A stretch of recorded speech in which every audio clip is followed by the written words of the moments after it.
അനസ് റളിയല്ലാഹു അൻഹു പറഞ്ഞ ഹദീസിൽ കാണാം, കാന റസൂലുള്ളാഹി സ്വല്ലല്ലാഹു അലൈഹി വസല്ലം യുക്സിറു അൻ യഖൂൽ അല്ലാഹുമ്മ യാ മുഖല്ലിബൽ ഖുലൂബ് സബ്ബിത് ഖൽബി അലാ ദീനിക.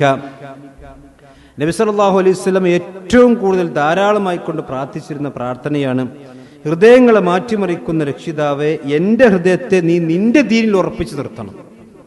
അപ്പൊ റസൂലുള്ളാഹിന്റെ ഹൃദയത്തെ അള്ളാഹുവിൻ്റെ ദീനിൽ നീ ഉറപ്പിച്ചു നിർത്തണമെന്ന് റസൂലുള്ളാഹി സ്വല്ലല്ലാഹു അലൈഹി വസല്ലം പ്രാർത്ഥിക്കണം.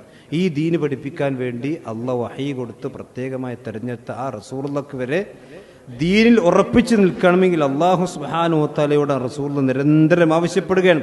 അപ്പൊ അനസ് റളിയല്ലാഹു അൻഹു ചോദിച്ചു, ഫഖുൽതു യാ റസൂലല്ലാഹ് ആമന്നാ ബിക വബിമാ ജിഅത ബിഹി.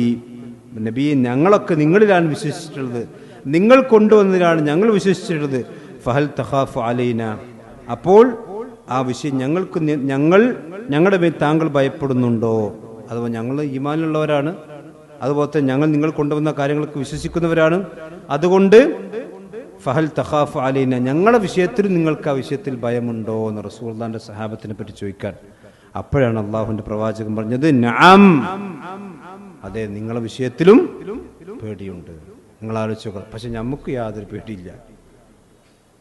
നമ്മളൊക്കെ തൗഹീദുള്ളവരാണ്, ഇഞ്ഞിപ്പൊടുക്ക വഴിതെറ്റി പോകാൻ നമ്മൾ. പക്ഷെ റസൂലുള്ളാഹി സ്വല്ലല്ലാഹു അലൈഹി വസല്ലം പ്രാർത്ഥന പ്രാർത്ഥിക്കുമ്പോൾ സഹാബത്ത് ചോദിക്കുകയാണ്, ഞങ്ങൾ നബിയെ നിങ്ങൾ കൊണ്ട് വിശ്വസിച്ചവരാണ്, അതുകൊണ്ട് ഞങ്ങളുടെ വിഷയത്തിൽ നിങ്ങൾക്ക് ഭയമുണ്ടോ?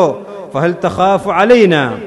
ഖാല നഅം ഇന്നൽ ഖുലൂബ ബൈന ഇസ്ബഅൈനി മിൻ അസാബിഇല്ലാഹ് യുഖല്ലിബുഹാ കൈഫ യശാഉ. കാരണം അല്ലാഹുവിന്റെ വിരലുകൾക്കിടയിലാണ് മനുഷ്യന്മാരുടെ ഹൃദയമുള്ളത്, അവൻ ഉദ്ദേശിക്കുന്നിടത്തേക്ക് അവനെ തിരിച്ച് കൊണ്ടിരിക്കും എന്നാണ്. അപ്പൊ അതുകൊണ്ട് ഏത് സമയത്തും ദീനിൽ നിന്ന് ആളുകൾ തെറിച്ചു പോകാൻ സാധ്യതയുണ്ട്. ഇസ്ലാമിക ചരിത്രം എടുത്ത് പരിശോധിച്ചാൽ, ഖുർആനിന്റെ ആയത്തുകൾ എടുത്ത് പരിശോധിച്ച് നോക്കിയാൽ എമ്പാടും ചരിത്രങ്ങൾ നമുക്കത് കാണാൻ കഴിയും.